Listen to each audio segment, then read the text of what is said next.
is a Relationship Wednesday right here on Pearl in the Morning with the girlies. My name is Barbara Koinange. My name is Karaoke Winnie. And let me tell you, it's a girlies affair today because we have an amazing guest in studio who's also a girly. Her name is Susan Kataka. Karibu sana, Susan. Asante sana. It's Thank good you so to much. have you. Thank you. I appreciate it. Yes, and she is a self-care expert and women's health specialist as well. And today we're going to be talking about matters self-care. Yeah. Yeah. Karibu sana. Maybe we can start by you introducing yourself. Thank you. My name is Susanna Kataka. I was born and raised in Kenya until I turned about 20. And then my dad was like, okay, time to fly off the nest. And off the US I was sent. Wow. Yeah, so I went to US. My bachelor's was there in Tennessee. And then my master's was in Texas. At that point, there was getting married, having a baby. Yeah. And then full clinical work in OBGYN. Wow. So they utilize nurse practitioners, which we don't hear. Okay. So you have about 6 years of education in women's health. Then from that point, you see patients in a clinic the same way like an OBGYN do. But I don't deliver babies. I don't do surgeries. I just do clinic care. Nice. So in between that, I've navigated so many different spaces with women. That's what brings me here. Amazing. Yeah. And maybe there's a listener who's like, OBG what? Oh, okay. Obstetrics is but pregnant women. Thank you. Yes, gynecology is the ones who are not pregnant and everything that exists in between those two women. Yes. Nice. So across the lifespan of women, I cover that. Amazing. Wow. So we have a superwoman right here in studio this morning. And we cannot wait to dive into a conversation. So if you have any questions about self-care, about women's health as well, do let us know. You can text us on 0702-969-969. But maybe the place we can start off from is, what is self-care? Because, many people are like, okay, maybe I'm taking care of myself, but literally maybe they're not. So maybe you can describe that to us, please. Okay. So self-care is interesting because you can have things you do continuously for basic self-care. But self-care is, for me, it's a play by play. So what I needed last week for self-care is not what I'm going to need tomorrow. Wow. So each time you have to reevaluate self-care. So I have patients who come in and they say, I get a massage every Saturday. Yeah. So if I then turn to her and told her that, your self-care should be, just generalize and say, get a massage, she'll be like, no. That's my routine. Yeah. So maybe her self-care is quiet time. Oh, Carving out that time where you're not giving so much of your energy. You're now taking just time for yourself. And then next week, maybe somebody else has had a baby. What she needed when she was dating is not the same self-care. Yes. So it's like a continuum. It's also a spectrum. Okay. So when I deal with women in separate rooms, I'm always like, what do you need right now? Then that's where we navigate what kind of self-care. They're basics, of course. Yes. And we have a concept with Suwaka, the company I founded, where we call it the Mirror Me. Yes. Learning to look at yourself in the mirror, whether you have makeup on or not. It's like a challenge to yourself. Talk to yourself about things you don't like. Go like, my nose has always been big. I don't like it. Oh my, yeah. And then you reaffirm with something positive. You're like, but my jawline or my eyebrows are on point. So when you do it enough times, you listen to your negative talk. After a while, you're like, honey, why am I so rough on my nose? Yeah. Why am I so rough on my body? Yeah. And then you start to think like, okay, I need to stop that. And then now you reaffirm with something positive. You say like, but my, when I this angle right here, this angle has got me like 5 dates. I love that. Let's go. So you're always doing both. You have to do both. Okay. You do both with full makeup on, like, hey, today. Yeah. Hey, it's me. Yeah. And then your tired body of the day when it's your worst day, and still go, you tell her, I still love you. Thank you for carrying me through today. That body image issue we always have. Yes. That's the one I chase with every woman. Oh. I'm like, this body is carrying you through this time. Yeah. Just love on her at this time. Yeah. The next time she'll look different, and she'll look different. But don't go like, nimeona hapa, my this looks this way. Guess what? She's carrying you through this time. Wow. Yeah. Wow. Just thank her that we got to bed today. Yeah. Hata kama tumeko ilika hivi when you sat down kwa hiyo picha iliharibika. Unasema vile nilikata ilikuwa the dress was poor lakini siku calculate vile ilikuwa nimekata tumbo kata. Leave her alone with the tumbo. Ni sawa. Wow. Yeah, so that is the most difficult part because of the influence of social media. We must look like we must be. Yeah. And I'm saying that for myself too. Yeah. So I'm not preaching about something I don't know. Wow. I always tell people I journey with you. Sort of me, as I sit right now, I'm like, I was on TV, I'm like, nivaile blouse iko bagi hapo kwa tumbo because nilikuwa nimeshiba. Sikai angle mbaya. How should I sit like? So I'm also thinking about those things. Yes. Yeah. So it's easy to navigate them with my patients, with my clients. Yeah. Wow. Why? That is very interesting. And I want to ask then, what is the balance between accepting yourself, right? It's like this is how I am, this is how I look, this is the color of my skin, the size of my body, and also maybe wanting to walk through it or make it look better. Where's the line, where's the balance there? So that window is interesting, because that window for me as a healthcare provider always starts with health. So I don't want you to chase size 10. I want you to chase health. Okay. So you can easily say, I'm like a big woman, quote unquote. I look great in size 16. Are you healthy as a size 16? Yeah. Do you have heart disease? What else is that size doing to you health-wise? So if it's doing nothing and you're happy and you know that your health is in check, then that's you. So it's a healthcare aspect for me that comes first. Okay. Now also that giving yourself grace. Yeah. At this time I look like this, again, like I said, because I'm going through this. So if I extend myself grace, then I can appreciate and say, okay, over time, I'm going to go and work on this. Those New Year's resolutions of like, it's January, I'm going to lose 40, pounds because I'm used to US, 10 kilos, whatever. Yeah. If you can match, you've gained the 10 kilos. It's true. It's still okay. Then ask yourself and navigate and reevaluate. Mirror me and say, okay, I promised myself this. Yeah. It hasn't happened. Why? Did life was life lifing that I couldn't do the things I promised myself? Yes. Or was I just lazy? Ooh. Kuna hiyo pia. There's like a love there you need. Hey. Unajiuliza, nilifanya nini? What was I doing? Yeah. If God forbid somebody in your family died or you got a divorce. Now you had some heavy stuff between your promise to yourself and where you are. Yeah. Show yourself grace. Wow. Amazing. Now, what are some of the common misconceptions about self-care? Like as a woman, just taking care of yourself. What are those misconceptions? It's making it permanent. It's deciding that I must be this size to look good. Yeah. Or I must follow this trend. I must be, if the latest TikTok thing comes out, then I must be that. Yeah. So it's difficult to do it as a woman because we are such multitaskers. We take care of a lot of things at one time and take care of a lot of people. So by the time you come back to yourself, there's nothing left. Oh my. So we're expected to look a certain way. Yeah. Mimi ni mama Njeri or mimi ni mama Swen, my daughter is Njeri. Yeah. So mama Njeri at 48 must look like this. Yeah. That the world is telling me that. So then I end up feeding into that. Mama Njeri at 48 has torn jeans. If you saw me at the mall or whatever it is, I look like a Gen Z from whatever. Yeah, for sure. You would not even actually tell. Look like a Gen Z. Yes. So all these people expect me to look that way. Then I feel like if I'm running into my past and if I, if I torn jeans, it's like, But for me, it's a misconception. Just because I'm 40 doesn't mean I'm supposed to look a certain way. So I think being able to also navigate for yourself who you are, then those misconceptions, they don't exist anymore. So navigate for yourself who you are. Yeah.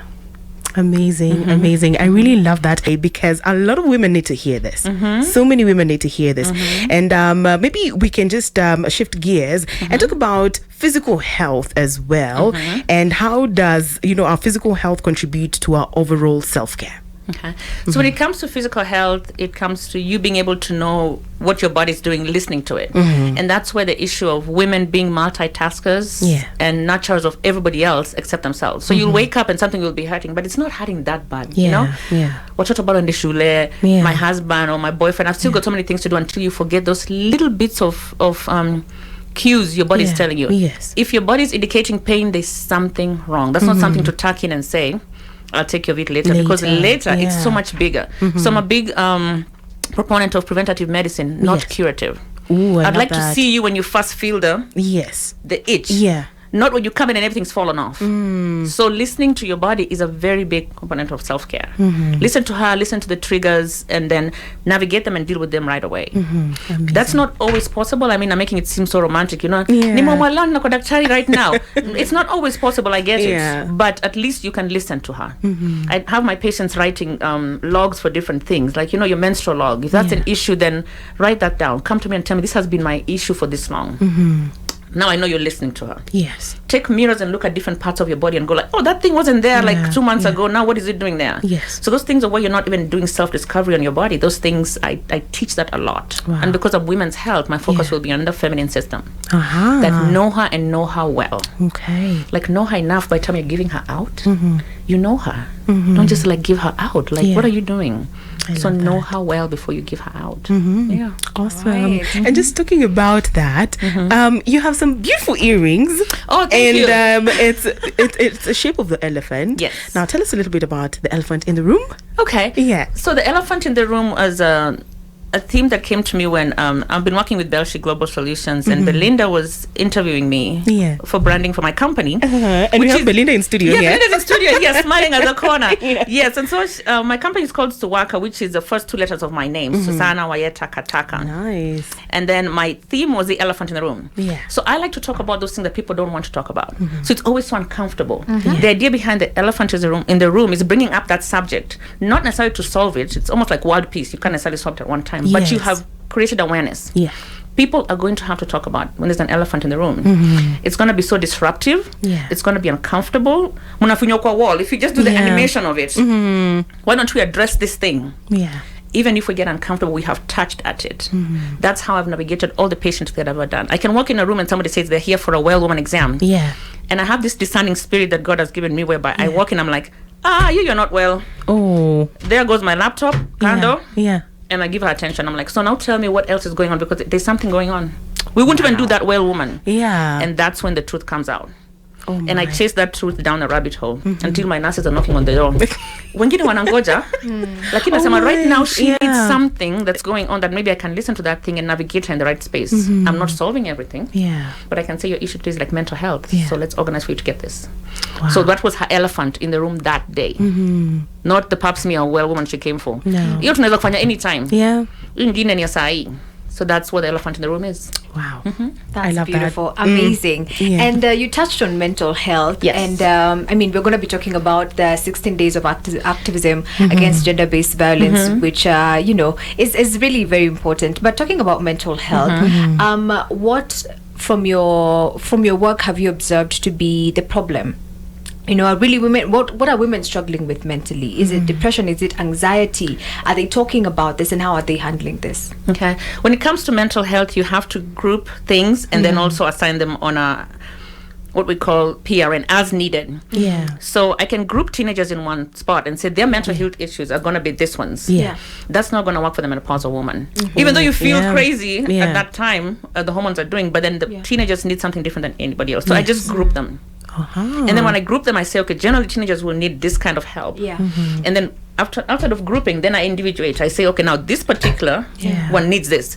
The 13-year-old from, Webuye is going to need something else from the girl from Kariobangi, the girl in Karen. They're all the same age, but they need different things because of where they exist. So same concept of self-care and mental health. It's both broad, as in this is your group. I hear what you're going through and I'm going to guide you in the right way in this one. But also, who are you? What are you going through that I need to take care of on an individual basis? Wow, amazing. Okay. Now, we've just been talking about women and how it can be very difficult to really take care of ourselves. You're very busy, you have this and that. Now, how do we get that guilt away from self-care? Because there's some guilty thing you feel like, nimeka tu, ama, I'm doing this instead of this. How do we deal with that? That is actually the hardest thing. Even I fight that myself. I can even come out there and give a whole speech about, this is self-care, and then I go home, I'm like, if I get my nails done, there we go. Now I feel guilty. Then there are days when I just I call it intentionality. You have to just say, okay, stop. I'm going to be completely intentional. Leo, my nails are getting done.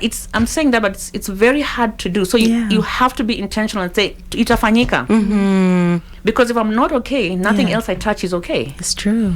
Even kwandege, or even they tell you this thing of, put on your mask before you help somebody else. When you're driving, you go like this, but at least, yours is on before your hand can even go and save the person you're sitting to when you have to brake. Because, for example, where I work in the US in different parts, even when I've taken care of high-risk population whose socioeconomic status is very low, where that happens the most, we used to have cards in the bathrooms. Or like I'll separate my ladies sometimes when they come in to be seen. So I think for her is, who's her surrounding community? Who can she tell? And if she comes to me and I know anachapwa, then now even if I tell and she's not leaving, it's not your job to get tired of telling her. It's your job to figure out how to navigate resources for her, or which new way can I tell Mama so that this way we can try. Am I helping her create escape routes? Am I helping her, like, what am I doing extra rather than telling her, I'm so tired. No, that's not it. You don't get tired. You as the people around her are the ones who are supposed to help. And then one day she'll be like, oh, that's enough. She gave me 200 shillings, bus fare. what have I done? I've found a place for her to go for mental health, whatever therapy. So slowly you're building that network for her, around her, to now find that when she's ready, and she will be ready, she knows she has a place to go, because idea. Don't just say, utoke. Anapenda kuchapwa. Nikisikia mtu akisema anapenda kuchapwa. I can't stand it. Nobody wants to be beaten. That thing of like, if he beats me, he loves me. No. There's a mental disconnect when somebody says that. There's a problem. Nobody wants violence. No. So our job, like I said, is people around. Somebody knows somebody who's getting hurt. Then what am I going to do? Create spaces where she's safe. Navigate for her, so when she's ready, she can get out. Amazing. Wow. I can see our time is quickly going. But just even as we're coming closer to the end, how or what practical steps can we give a lady listening today on how to take care of themselves mentally, emotionally? Because again, that's another space, a whole other space. Maybe some practical steps even as we come closer to the end. Okay. So the way I navigate spaces is I tell them to look at the 3 parts of yourself: your spirit, your mind, and your body. So you have to have a place whereby your spirit needs nurturing. Okay. So on my part, as a mental and sexual health, women's health specialist, I am a Christian, so I go to Holy Spirit for my love that, my spiritual nourishment. If there's warfare, I was joking with Belinda, and I tell my people, if there's a fight to be had, I'm like, excuse me, Jesus, send Michael and his boys. Love it. Okay. I don't want Gabriel right now. I need Michael and his boys. Okay, because I've got problems. So that's me spiritually. And I tell people I talk to God like the person I need that day. Because I'm single. I got divorced 13 years ago. That's a story for another day. We need your testimony. Testimony Thursday. So, So, and then I tell God, today, you know me, I'm single. Na nimewashwa leo. It's my rough day. So you're going to be my date. So you're going to navigate me so I don't get into bad spaces. I don't take that energy, the human energy that is me, and my crazy hormones to the wrong place. So then I'm dating Jesus that whole day. Love that. So I talk to God like the person you need, so you can create relationships. So that's spiritual. Emotional and mental, the same thing. I'm a big believer in therapy. I've always been in therapy. Even right now, I specifically pick a therapist that handles the spiritual space, the mental space, and then I have the physical space that we now come into. The mental space is with your friends too, by the way. You have friends for different reasons and different seasons. Barbara, you're my friend for right now. Ride or die. Even if we don't talk every day, I know I can call Barbara. And then there's the ones for something else. So don't mix those friends and create madogoranios. No. Like we say, on your cake. The cake is yours, Cut and give the portions to different people. And there's some days nobody gets a cake. The cake is yours. Love it. And then your body is obviously where I deal with women. And mostly the feminine system. So I tell them, like I mentioned before, the inner garden. Treat your vaginal space, your vulva, your the feminine in you, like a garden. Did you tend to? How did you look? Did you see what's going on with her? Can we talk about what it is? You need to see a doctor about this. You can't just meet somebody and say, okay, ta-da. Do what you... No, do you even know what's happening there? So if you see her like a garden that needs watering, tending, and all those things that we do to a garden, and say, I planted roses, and they're always looking beautiful, then that's your space. When you see it that way, you will protect her to the last drop. Amazing. Wow, that has been Susanna Kataka right here in studio. Maybe just your final words and also some shout outs. We always say you can't come kwa radio kosa kutuma salamu. Thank you so much. I appreciate the time that you guys have given me. There's so many different concepts to talk about. Like I say, I like to individuate how I take care of women, but also I want to step out of that space, and so a lot more people can hear what's been happening out there with all the stories that we've experienced. The first shout out is to my parents, William and Margaret Kataka. Then Kitale, Mom, Dada, we made it. Love it. And then I have family. Joseph is my older brother, and then I have my younger brother who's a chef in town. If you want something to wow your palate. We need that plug. We need that plug. And my sister Sarah in Houston, Texas. She's the one who runs my program. She's actually an aviation architect. Wow. In Texas, So that's my main shout out for my family. Then shout out to all my friends. They know who they are. Lady Shan. These are all my friends in the US. Wakioro is a very, very close friend of mine in Ohio. So I can name lists, and somebody will say, Ukusema jina yangu. And then I'll mention Cyrus, one of the physicians I know here who's a close health partner with me. And anybody else that I didn't mention who's about to get married, including Imelda, who's sitting out in the Right here. Right here. in She'll the be like, studio. "Huku nikusema jina langu." Now I see your pressure ya Oscar. Umewin Oscar na kunemname somebody. No, but I really do appreciate the support that I've had so far and what's Yes. coming forward, and that's all just God's grace. All right. How can people reach you? Yeah. I'm at suwaka.org. We just launched our website about 3 days ago. Now, Nice. congratulations. Congratulations. Thank you so much. So Yeah. we'll have a whole new launching time that we'll mention coming forward, but it's just www.suwaka.org. Awesome. And so I do sexual health counseling, I do keynote speaking. Yeah. I'm going to have a podcast coming up soon for the elephant in the room. Love it. Yeah. Yes, we Yes, need that. yes. We really do need that. Thank you so much. Thank you. Thank you so I much, really appreciate Susanna. it. It's been an honor. It has been an Yes, honor thank as you. well. All right. Pearl Radio, the home of fresh and classic hits.